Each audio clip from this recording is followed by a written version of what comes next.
Je m'appelle Thomas Messias, je suis un homme blanc, cisgenre, hétérosexuel, et vous écoutez actuellement l'épisode 100 de Mansplaining. L'épisode 100. Si on m'avait dit ça un jour, je ne l'aurais jamais cru. Pour cet épisode, je suis dans les studios de Sled Podcast avec Hélène Decomer, rédactrice en chef de Sled.fr, qui a bien voulu m'accompagner pour fêter cet anniversaire un peu spécial. Bonjour Hélène et merci. Salut Thomas. Alors, qu'est-ce que ça te fait d'être si jeune et d'avoir déjà 100 épisodes au compteur ? Alors je ne suis pas si jeune, j'ai quand même plus de 38 ans. Ça me fait très bizarre. Moi qui suis aussi et toujours prof de maths, ça fait longtemps que j'avais calculé comme ça quelle serait la date approximative de l'épisode 100. Et ça me semblait extrêmement loin quand on était en saison 1 ou saison 2. Rappelle-nous en quelle année tu as commencé ? Le premier épisode date de novembre 2018, donc on va fêter les 4 ans en fait. Du coup oui, alors déjà je ne pensais pas à l'époque qu'il y aurait peut-être autant d'épisodes. Je ne savais pas trop où ça irait, si ça fonctionnerait, si j'aurais moi-même l'endurance. Et du coup le fait d'être à 100, ça me semble vraiment énorme, quoi. Et alors, comment on fait pour se renouveler avec autant d'épisodes ? Donc, tous les 15 jours, il y en a un nouveau qui sort sur Slate. Comment est-ce que tu trouves tes thèmes d'émission et comment est-ce que tu arrives à avoir cette diversité de sujets ? Ça a un peu évolué. En fait, au début, j'étais plus sur les films qui, moi, m'avaient marqué ou les livres que j'avais pu lire et qui m'avaient transformé. Et puis, c'est une source qui s'est quand même un peu tarie, il faut le reconnaître. Petit à petit, j'ai eu plus envie aussi de faire des interviews. Comme il y a énormément de livres qui sortent autour des questions de genre et de féminisme, ça, c'est quand même des endroits où on peut toujours piocher si jamais on manque d'inspiration. Et puis, honnêtement, le quotidien, il offre plein d'idées. Moi, j'ai souvent peur de finir par manquer d'idées, de thèmes. Et en réalité, j'ai toujours une liste dans mes notes de portable où il y a 15, 20, voire plus idées qui sont peut-être pas toutes exploitables ou qui sont peut-être pas toutes assez mûres. Mais pour l'instant, Mansplaining a encore potentiellement de beaux jours devant lui parce qu'il y a encore pas mal de choses à raconter, je pense. Eh oui, on est loin d'avoir épuisé le sujet. Alors, pour ce 100e épisode, tu as demandé aux personnes qui écoutent Mansplaining de nous expliquer qu'est-ce qu'elles trouvent dans ce podcast, qu'est-ce que ça leur apporte, ce qu'elles en ont retenu, éventuellement ce que ça a changé chez elles. On va écouter plusieurs témoignages, d'hommes principalement, et on commence avec celui de Clément, qui est sociologue. Ce que tu m'as apporté, ce que ça m'a apporté dans un premier lieu, c'est qu'à partir de là, j'ai plus jamais regardé de films ou de séries sans cet œil tourné vers les questions féministes, vers le rapport du féminin, du masculin et globalement du machisme dans les fictions. Donc, que ce soit ciné et séries qui me concernent un peu plus parce que je travaille moi-même en tant que sociologue sur ce domaine des séries télé. Ça a été un moment, donc je l'ai fait découvrir à ma nouvelle compagne de l'époque avec qui je vivais à ce moment-là quelque chose d'un peu passionnel et on a nourri notre relation de ces divers podcasts qu'on écoutait ensemble ou séparément en tout cas qui nourrissaient notre relation. Alors même qu'on était en train de mettre un gros coup de pied dans la fourmilière de nos vies amoureuses, romantiques, et qu'on se posait 1000 questions sur comment refaire couple, quel type de relation, etc. Et c'est toujours un plaisir, et j'apprends énormément de choses et je glane énormément de références que tu peux apporter avec ton regard à la fois informé, décalé et encore une fois d'hommes dans un univers qui est quand même globalement composé de femmes. Alors c'est pas du tout un avantage ou un inconvénient, c'est juste que ça déplace un peu et que ça fait du bien aussi de voir des hommes s'emparer de ces questions-là, comme tu t'en empares. En fait, le podcast, ce qui se passe, c'est que, évidemment, il était fait pour nourrir des conversations, pour que les gens, et notamment les hommes, se posent des questions sur des sujets par lesquels ils se sentaient peut-être clairement pas assez concernés. Mais en plus, il y a quelque chose au fil des témoignages que j'ai pu recevoir, quand je reçois des mails ou des messages sur Instagram, par exemple, que vraiment, il est entré, comme on a pu l'entendre pour Clément, par exemple, dans la vie intime de certaines personnes. Et effectivement, on m'a raconté que Mansplaining avait été comme un peu une bande originale de film pour certaines relations, c'est-à-dire qu'il avait été là, tout comme il y avait eu, on a tous et toutes des chansons qui ont marqué des relations qu'on a eues ou qu'on a actuellement. Et en fait, j'ai l'impression que ce podcast, comme d'ailleurs d'autres, il est arrivé à entrer dans la vie de certaines personnes et de certains couples. Et je trouve ça hyper touchant parce que je m'y attendais vraiment pas. Et tu penses que le fait que tu sois un homme, ça joue un rôle important là-dessus ? Est-ce que, justement, auprès d'auditeurs masculins, d'entendre une parole et des conseils aussi qui émanent d'un homme, ça touche différemment? Alors déjà, il y a quelque chose que je raconte souvent, mais que je trouve vraiment édifiant, c'est que le podcast, au départ, effectivement, il était destiné avant tout aux hommes, et il l'est toujours. C'est mon but, c'est d'arriver à agripper des hommes. Il s'avère que les personnes qui l'écoutent, en majorité, ce sont des femmes. C'est quelque chose de l'ordre de 70-30. Et beaucoup de femmes m'écrivent pour me dire qu'elles font écouter aux mecs de leur entourage, donc leur mec, leur père, leur frère, etc. Et parmi ces hommes, il y en a pas mal qui écoutent. Après, ils en pensent ce qu'ils veulent. Mais ces mecs racontent qu'ils n'auraient pas écouté si ça avait été présenté par une femme. Ça veut dire qu'il y a sacrément du boulot parce que du coup, ces mecs ne veulent pas écouter la parole des femmes et que donc le travail, il est immense et colossal et c'est pas Mansplaining qui va arriver à les transformer. Mais en même temps, ça veut dire que c'est quand même là-dessus un avantage et un point fort, c'est que malheureusement, ce que moi je raconte, au moins ça arrive jusqu'à leurs oreilles, potentiellement à leur cerveau. Alors que d'autres podcasts ou d'autres articles qui ont pu être faits par des femmes au préalable, ne sont pas arrivés jusque-là, quoi. Alors, tu dis que dans ton audience, il y a quand même pas mal de femmes. On va écouter justement une autre question d'une de tes auditrices. Elle s'appelle Mélissa. Bonjour Thomas. Alors, j'ai une question. Je voulais savoir ce que tu pensais des coachs en séduction et notamment ceux qui sont à la mode en ce moment, qui sont des sortes de gourous masculinistes et qui prônent le mâle alpha. Donc, par exemple, on trouve Jean Laval ou Andrew Tate pour les réseaux sociaux américains. Enfin, pour ma part, je pense que ça peut vraiment faire des dégâts énormes, surtout pour les jeunes hommes qui ont peut-être pas trop confiance en eux et qui pensent que ce sont des vrais modèles à suivre et qui vont suivre à la lettre ce qu'ils disent. Et quand on écoute vraiment les discours, il y a toujours une part de vérité, mais ça se transforme très vite en discours vraiment sexiste et qui puisse être dangereux. Et aussi, est-ce qu'on pourrait faire quelque chose pour s'en protéger, pour protéger les générations, les jeunes générations? Est-ce que tu connais ces coachs dont parle Mélissa? Et pour répondre à sa question, quel est ton avis sur les contenus qu'ils proposent et est-ce qu'on peut faire quelque chose pour les contrer? Alors, Andrew Tate dont elle parle, ouais, parce que malheureusement, il a fait parler de lui plus d'une fois pour des raisons assez tristes. En fait, Andrew Tate, par exemple, il est dans l'excès. Alors, malheureusement, les extrêmes, ça conquiert pas mal de personnes, mais finalement, lui, il est assez identifiable. Ce qui, moi, me fait plus peur, comme par exemple Jean Laval, qu'elle cite en premier nom, c'est ces types qui se revendiquent comme étant des coachs de vie, qui parlent de masculinité en disant que oui, les hommes aussi sont sensibles et les hommes aussi peuvent avoir des émotions, etc. Mais sauf qu'en fait, ils s'en servent en disant on a des émotions, on nous écoute pas et on est méprisé. Et du coup, il faut qu'on reprenne le pouvoir parce qu'on l'a perdu. Et du coup, ça passe aussi par la séduction parce que ce sont les femmes qui ont le pouvoir là-dedans, parce que ce sont les femmes qui décident maintenant, parce que on est considérés tous comme d'affreux violeurs. Donc voilà comment on va réinverser les choses et reprendre le pouvoir. Et tout ça avec des mecs qui sont en général pas forcément physiquement très imposants. Il y en a, hein, il y en a qui disent que le muscle est important, mais il y en a d'autres vraiment, ils sont plus chétifs que moi. Et donc ils sont là en essayant d'être un peu attendrissants et de faire un peu, de tirer sur la corde sensible. Et je pense qu'effectivement, ça peut influencer pas mal d'hommes, et même de jeunes hommes, voire d'ados, qui, un peu comme on parle souvent des incels, se sentent délaissés par la société, par les femmes, et se disent qu'effectivement, il faut qu'ils fassent quelque chose pour arriver à séduire et à conquérir. Donc je trouve ça assez dangereux. Il y a vraiment un mélange des genres par ces types, puis qui se prétendent spécialistes alors qu'ils ont clairement aucun bagage, aucun diplôme. C'est juste des types qui sont sans doute assez frustrés par leur propre vie. Et c'est là-dessus qu'effectivement, il faut être vigilant. En tout cas, c'est ça qu'il faut dénoncer, quoi. Et comment est-ce qu'on peut les contrer, comme le demande Mélissa? Je pense qu'il faut parler aux gens et aux hommes, notamment le plus tôt possible. Après, je peux pas parler à un enfant de 6 ans de coach en séduction, ça va être compliqué. Mais sur les ados, on sait que ils sont très influençables. Enfin, on l'a tous et toutes été. Mais il faut essayer de leur expliquer qu'effectivement, la domination féminine du monde qui est décrite par certains de ces hommes-là n'existe pas. Leur rappeler des chiffres, parce que les chiffres sur les viols et les agressions sexuelles, par exemple, c'est quelque chose qui fonctionne. Les chiffres sur le harcèlement de rue, leur rappeler qu'effectivement, c'est bien dans un sens que ça se passe et très rarement dans l'autre. Et leur expliquer qu'en fait, on peut se comporter de la bonne façon, essayer d'être quelqu'un de bien, et peut-être même grâce à ça, avoir du succès et pouvoir avoir une vie sentimentale épanouie.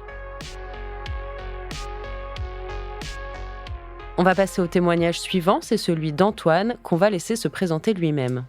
Bonjour Thomas Messias, je m'appelle Antoine, j'ai 39 ans, je suis un homme blanc, cisgenre, hétérosexuel, je travaille dans le domaine du spectacle vivant, j'écoute vos podcasts depuis l'été 2021 où j'ai écouté en quelques jours la totalité des épisodes que j'avais manqués jusque-là. Depuis, j'actualise régulièrement mon appli de podcast pour voir s'il y a un nouvel épisode, je crois que je n'ai toujours pas saisi ou que je ne veux pas saisir la périodicité. Ça doit faire plaisir d'avoir un retour comme celui-ci positif et puis une écoute assidue. Oui, bah effectivement, moi je suis toujours très surpris. Ça m'arrive même, c'est rare, avouons-le, mais ça arrive qu'on m'ait abordé dans la rue et je suis toujours assez sidéré. Et en général, effectivement, les gens qui font ça me disent que ça a pu leur apporter des choses ou leur faire du bien ou me montrent des signes de reconnaissance. Et j'en suis toujours extrêmement surpris. Mais oui, ça fait du bien. Oui. Et justement, ce que dit Antoine, c'est que le podcast, lui, vraiment lui fait du bien. C'est les mots qu'il utilise. Ça fait du bien. Voilà. De l'écouter, de vous écouter, d'entendre les interviews que vous faites avec d'autres invités.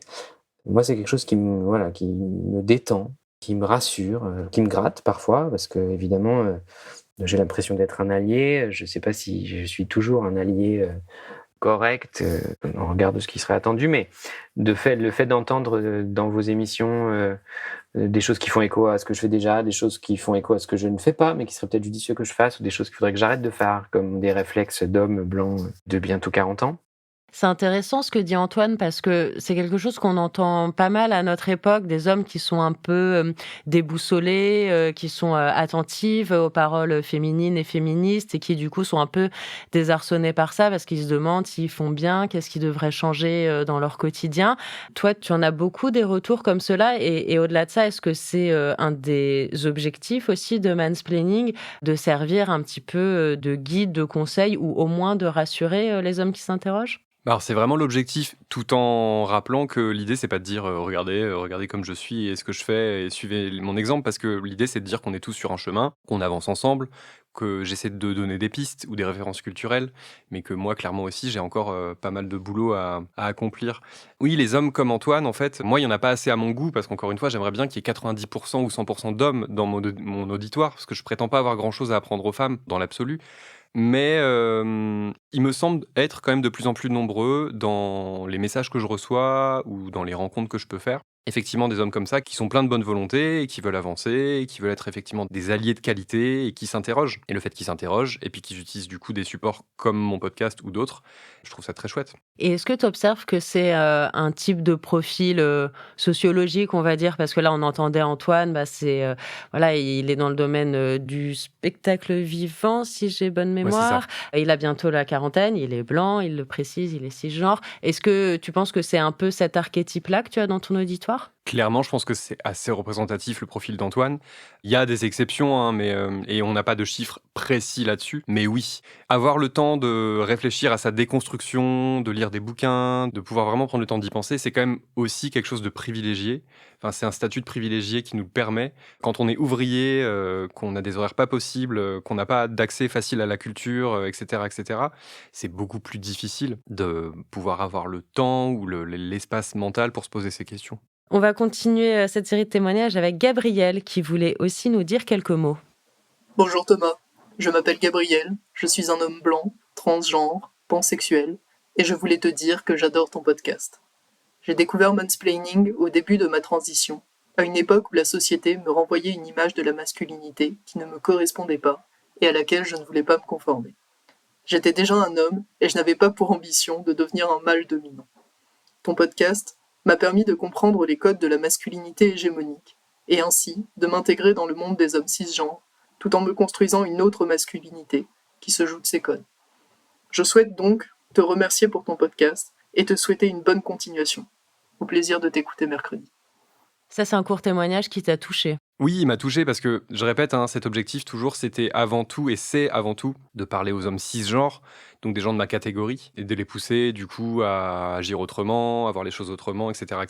Et en fait, je reçois pas mal de témoignages de femmes cisgenres la plupart du temps, mais savoir qu'en plus, dans les auditeurs et les auditrices de Mansplaining, il y a des personnes non-binaires ou des personnes transgenres que le podcast a pu aider, ça me semble vraiment assez irréel parce que j'ai vraiment pas la prétention de pouvoir leur apporter quoi que ce soit. Il s'avère que parfois, visiblement, c'est le cas, que ça donne, je sais pas, une petite direction, ou ça répond à des questions, ou ça éclaircit sur un sujet ou sur un autre. Et donc, c'est le genre de témoignage, effectivement, qui me fait extrêmement plaisir, et ça fait partie des choses qui m'aident à avancer quand j'ai du mal à trouver peut-être un nouveau souffle.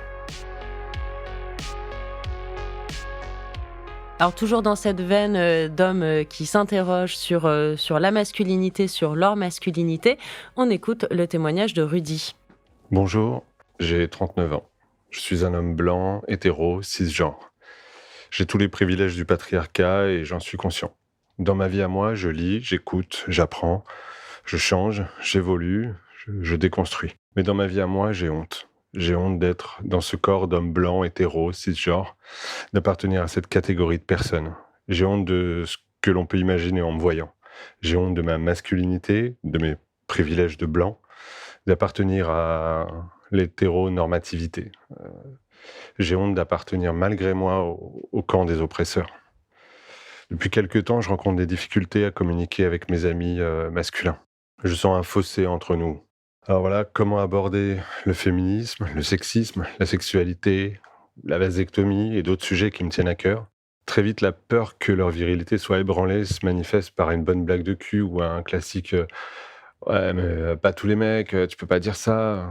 Bref, aujourd'hui, cette masculinité toxique disparaît peu à peu de ma vie, mais je me retrouve très seul, car malgré tout, je reste un homme blanc, hétéro, cisgenre. Et j'ose pas trop approcher les assos féministes par manque de légitimité. En vrai, j'aimerais simplement, je crois, leur servir le café ou nettoyer la salle après leur réu, je sais pas. Avec les hommes, par contre, j'aimerais arriver à me servir de mes privilèges. J'aimerais arriver à les retourner contre eux, sans avoir peur de prendre trop de place, quoi. Sans me faire couper la parole, en parlant fort si je veux, comme eux. J'ai pas encore trouvé le truc. Mais bon, voilà, j'en suis là. Qu'est-ce qu'on peut répondre à Rudy qui s'interroge beaucoup? C'est quoi les chemins qui s'offrent à lui? Bah, les chemins qui s'offrent à lui, moi je pense que Rudy, qui est d'ailleurs un auditeur qui m'envoie régulièrement des messages à propos du podcast et que je remercie pour ça, je pense qu'il est sur la bonne voie, c'est-à-dire qu'il se pose des questions sur lui, il se renseigne, il s'informe, il lit, il réfléchit du coup sur les sujets liés aux masculinités, donc déjà c'est la bonne route. Ensuite, quand il dit qu'il a du mal dans son groupe d'amis à faire entendre cette voix-là, alors c'est pas du tout une volonté de faire de la promo, mais c'est-à-dire que moi j'ai écrit un livre il y a un an qui parle en partie de ça, qui dit que quand on est dans un groupe de garçons, qu'on soit au collège, au lycée ou plus tard, et qu'on a envie justement de faire entendre une voix comme ça, une voix moins tournée vers la masculinité hégémonique, bah c'est pas facile. Parce qu'on est rarement celui qui parle le plus fort, celui qui est le plus charismatique, celui qui est le plus écouté par les autres. Et donc on peut insister si on tient vraiment à ses amis et si on a vraiment envie que le fonctionnement du groupe et le fonctionnement des autres changent. Mais à un moment, on peut aussi décider de claquer la porte et puis d'aller vers des gens qui vont plus correspondre à nos valeurs et aux valeurs qu'on a envie de défendre de plus en plus. Donc en fait, Rudy, je pense que ce que j'ai envie de lui dire, c'est qu'il n'est pas seul. Enfin, il l'est peut-être actuellement, mais clairement, il peut, par de nouvelles rencontres, par des associations, pourquoi pas, trouver d'autres personnes, et y compris des hommes, s'il a envie de nouer de nouvelles amitiés, parce que c'est tout à fait possible. Tu penses que ce serait bien qu'il se tourne vers des associations féministes? Alors, je pense qu'il ne faut pas le faire pour ça, parce que les associations féministes ne sont pas des clubs de rencontres et que ça pourrait lui être reproché de venir pour faire juste du réseau ou avoir de nouvelles relations. Par contre, déjà, ce qu'il peut faire, il existe de plus en plus de cercles de parole dédiés aux hommes. Alors moi, à titre personnel, c'est pas quelque chose dans lequel je me sentirais très à l'aise, je pense, mais je sais qu'il y a des hommes à qui vraiment ça parle, qui ça leur permet de se rencontrer entre eux, de partager justement ces nouvelles valeurs communes ou ce désir d'avancer ensemble pour être des hommes un peu différents de ceux d'hier. Et les assos féministes dont il parle, il le dit en toute humilité, il aimerait bien en fait aider, mais de façon très modeste. Et c'est très bien cette posture-là, parce que moi j'ai connu ça, hein. J'ai poussé la porte d'assos féministes et il y a quelques années, et j'avais l'impression que j'allais pouvoir être un super-héros, qui allait changer le monde, et que ma simple présence allait tout révolutionner, et j'ai pris un peu trop de place, et j'ai parlé un peu trop. Après, c'est comme ça qu'on apprend, mais en tout cas, c'est une erreur dont j'ai compris qu'il fallait pas la reproduire parce qu'en fait, un homme dans une asso féministe, ce qu'il a à faire, c'est effectivement de faire ça, d'aider par des tâches de l'ombre ou de s'asseoir au fond de la salle et d'écouter pour d'abord savoir pourquoi il y a autant de personnes réunies dans cette salle pour élaborer ensemble des stratégies face à des oppressions ou pour organiser une manifestation. Et après, peut-être, éventuellement, il pourra s'intégrer un peu plus et aider encore un peu plus. Mais vraiment, j'insiste, le rôle des hommes dans les assos féministes, ça doit être avant tout de faire toutes les tâches dites ingrates pour permettre aux femmes ou aux personnes racisées, si c'est une asso contre le racisme par exemple, de pouvoir s'organiser sur les vrais sujets importants. Et de manière plus générale, ça nous dit quoi à tes yeux, ce témoignage-là de Rudy? Moi, je trouve ça vraiment touchant et je trouve ça... je pense qu'en fait, il faut des hommes comme ça. Il y en a, mais il en faut de plus en plus, qui soient sur un chemin différent. Et en fait, pour l'instant, Rudy se sent seul parce qu'effectivement, des hommes comme lui, il n'y en a pas tant que ça. Et du coup, il a du mal à trouver ses semblables. Mais plus il y en aura, en espérant qu'il y en ait de plus en plus ces hommes vont arriver à converger, peut-être à former de nouveaux groupes qui peut-être seront moins toxiques que les précédents. Et puis, ça permettra aussi, je ne sais pas si Rudy a des enfants ou s'il compte en avoir, mais je pense que la clé, c'est vraiment les générations futures, les petits garçons d'aujourd'hui et puis ceux qui vont naître bientôt. Et que du coup, si des gens comme Rudy transmettent ce genre de valeurs et de désir de changer à leurs propres enfants et à leurs garçons notamment, je pense que nous, on sera peut-être plus là totalement pour le voir, mais que ça peut vraiment créer un vrai changement de fond dans la société en fait.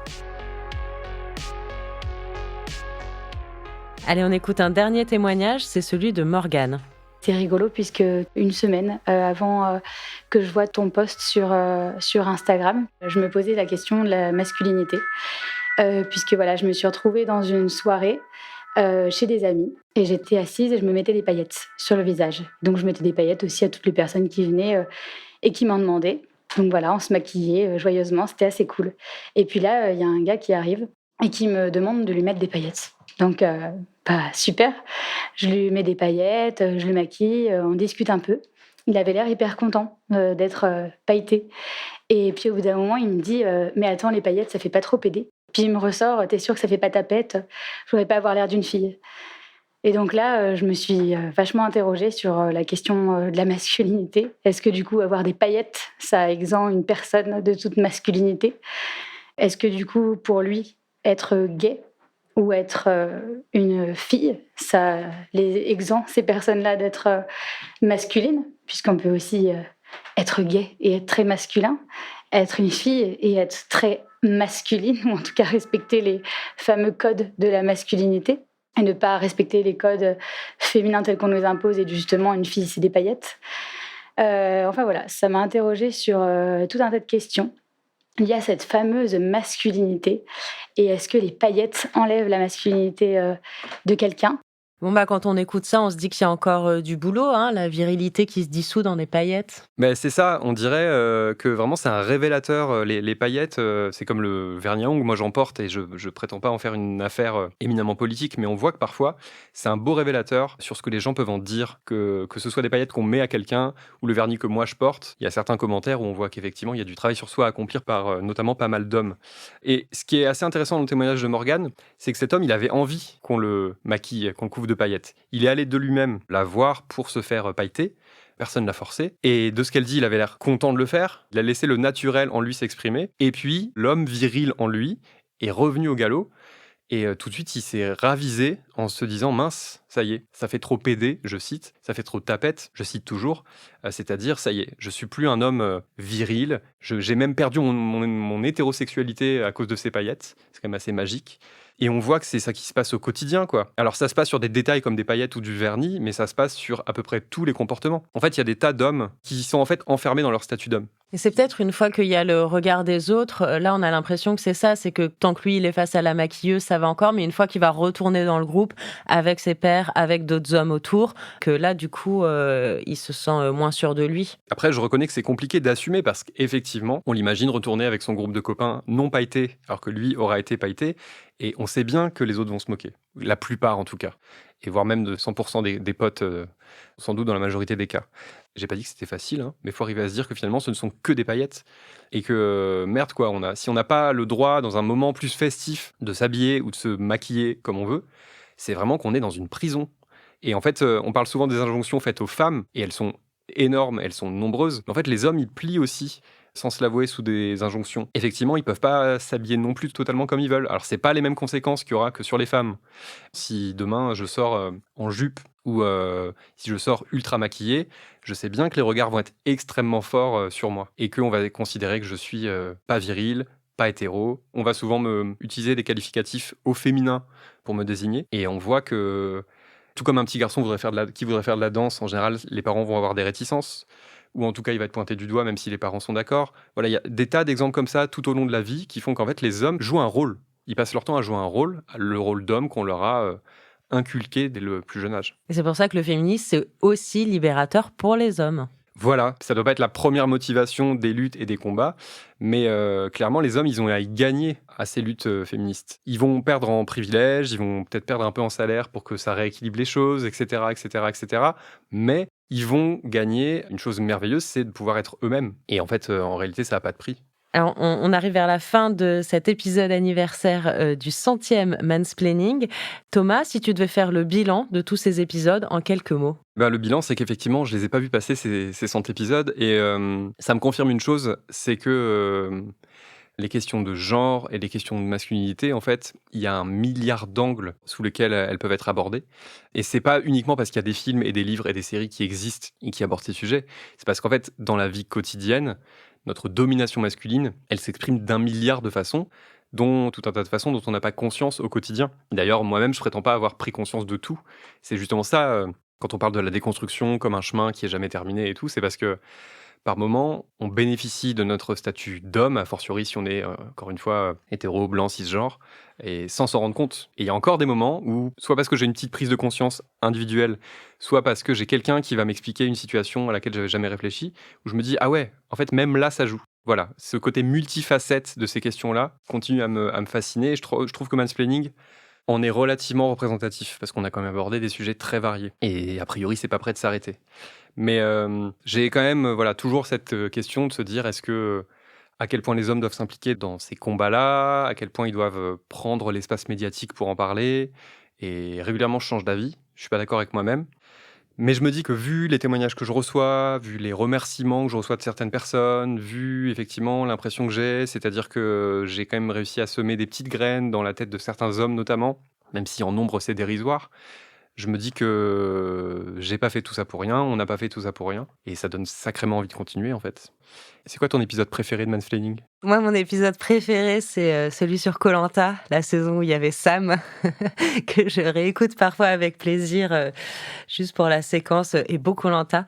Mais bon, c'est aussi dû à mon tropisme personnel pour cette émission. Mais non, mais je la trouve vraiment très très bien faite. Et je trouve que globalement, Koh Lanta est un terrain d'études sociologiques immense et encore trop inexploré. Eh bien Hélène, merci beaucoup de m'avoir accompagné pour ce 100e épisode. Tout le plaisir est pour moi. Merci Thomas, merci pour ton travail et puis merci aussi pour les autres voix que tu fais entendre dans Mansplaining, toutes ces invités EES qui se succèdent dans les épisodes, qui sont vraiment hyper intéressantes et à qui tu donnes une place bien méritée.